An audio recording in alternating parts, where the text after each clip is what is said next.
Hey guys, so we've got a Beko hob that is constantly igniting. People were saying on YouTube that it's these things here that you need to clean them out. Well, we've cleaned these. This is just freshly cleaned. I even did it with a toothbrush, with alcohol, like everyone was saying. Nothing made a difference. And then it turns out that whilst we were cleaning, there's normally a rubber bung that goes in here underneath there, and then that kind of goes back in there like that. You pull them off, and then you can see here that there is little triggers that as you press it go down. It's that red thing there. So as you press it, that goes down, and what happens is that gets stuck down.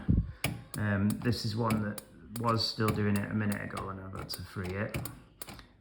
So the way that we freed it was, so yeah, cleaning product got in there anyway, I reckon that's what happened. So we use a little bit of WD-40 and also switch cleaner. And what I do is you just get the WD-40 and you spray down onto the top of that, or onto the leg of that little switch, the arm of that switch. And what happens is you put the